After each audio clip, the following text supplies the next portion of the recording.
Meteorologist Mark Molnar for your weather northeastern. Let's take a look at viewer sent in photos and videos. Micah Bush from near the Corning, New York, upstate New York area. Saw about 1.5 inches of snow, within most of it falling in a half-hour period of time with that system on January 12th, 2015. Of course, this was on the northern side of the system, so you saw that quick, heavy burst. But most of the winter has been characterized by these small systems with small forecast totals. That could change towards the end of January, beginning of February here, as the pattern becomes more conducive for major winter storms. Let's take a look at Lucas from Linden, Texas. Some precipitation falling into some very beautiful lighting effects here. You can almost pretty much see each individual raindrop as it falls into this nice, beautiful lighting. And of course, he took some video here of some wild birds across the Linden area. This time of year, even the birds are still out and about. And of course, you will be seeing more of this. Nice time lapse of a sunset here. As Lucas, there will be no large major systems across your area in Linden, Texas the next several days. So very quiet weather pattern, very moderate in temperate temperatures. So very nice, some nice cirrus and alto cumulus clouds streaming out ahead of this sunset. Let's take a look at the precipitation totals here. Most of them will be in the Pacific Northwest here, 5 to 7 inches along the coast as we get some troughiness. Very dry here in the southwest. That will change towards the end of the month, as I'll explain here pretty quickly. Along the Gulf Coast, a little bit less than 1/2 inch. And across the Northeast, not much to speak of, not even any lake effect, because simply there will be high pressure systems making the atmosphere even too stable for lake effect. Let's take a look at the pattern setting up. You got this little trough here in the west, enough to give us some of those systems coming in off the Pacific, lots of moisture. And of course here along the northern plains as well, we'll get some Alberta clippers, but they'll run into this ridge here in the east and pretty much wash out. So not much moisture or precipitation to speak of here in the northeast and even into southeast Canada. Along the Gulf Coast, we'll have some systems that kind of cut off, but no major large-scale systems. And here in the southwest, very dry as well. Let's take a look at those pattern changes coming up for later next week, basically after January 23rd onward through early February. This is where we start to get a ridge here in the Pacific Northwest, so that will cut off some of this precipitation, but we'll have the southern branch of the jet stream, the subtropical branch, coming right out of the southwest here, basically slamming into California. And you know what that means? That means more weak El Nino style systems moving in with more rainfall likely. And of course here across the southeast, as we get that trough carving out, chunks of the polar vortex spinning off and heading southeastward, will get very cold across the eastern 2/3 of the United States.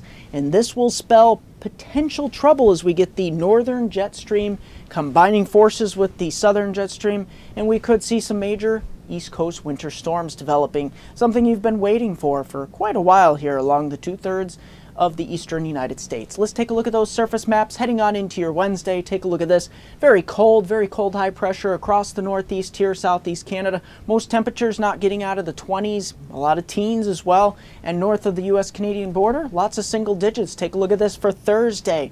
We get that high pressure retreating to the east, the system dropping southward across southeast Canada, but as you can see, it's washing out. Very light snow, not more than 1 inch across provinces of Ontario and Quebec and northern Maine. And of course here, we start to try to warm things up across New York, Pennsylvania. We get to the mid to upper 20s heading on into Friday. This is where we start to see even more of a hint of a warm up. 30s for portions of the Lake Plain near Erie and Pittsburgh, Cleveland, and over towards Binghamton we start to warm up near 30. New York City, the mid 30s and upper 30s. And of course across northern New England, we're hanging tough with that cold dome of high pressure. Look at this. Quebec City over towards Montreal, lots of teens and even some single digits near Caribou as well. Lots of lower teens heading on into your Saturday. That high pressure dome really reinforces itself. You see those very cold temperatures here in northern New England and New Brunswick and Quebec. But look at this, lots of 40s here across upstate New York, Pennsylvania, portions of Harrisburg, State College, Pittsburgh, Erie, Cleveland, Toronto. Look at this, lots of 40s to speak of. And then look at this Sunday, we lift that warm front even further north here. Even some mid to upper 40s near Pittsburgh, Harrisburg, New York City. And then we start to try to warm things up even here into New England. Some locations getting above 32 degrees for the first time in over a week, and even into southern Ontario as well. You start to see the hint of a cold front here off the map as well, and some rain showers. We haven't seen green on the map in quite some time. So liquid mainly out of this system, but it will be very light and moisture starved. This will be the leading edge of starting the big change next week. We won't see any major cool downs until the end of next week, beginning of the last week of January. Snowfall totals, the next 5 days here, the 5-day snowfall forecast, mainly north of the US-Canadian border, and as you can see, not more than an inch or two out of these systems that wash out.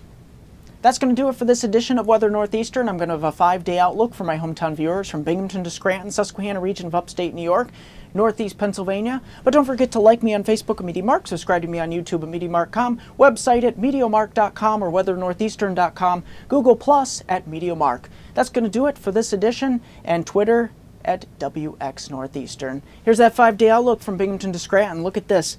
We have these temperatures starting off really cold here, lows into the single digits each night, only warming to the mid-20s at most towards Friday. But look at this. For your weekend, we start to bump it up. Of course, Friday getting near 30, but we get well above freezing for the first time in a while on Saturday and Sunday. Look at this. We could be pushing the low to mid-40s by Sunday with lows near freezing. So quite a warm up here, but as you can see, no chances of precipitation in your 5-day outlook. That's going to do it for this edition of Weather Northeastern.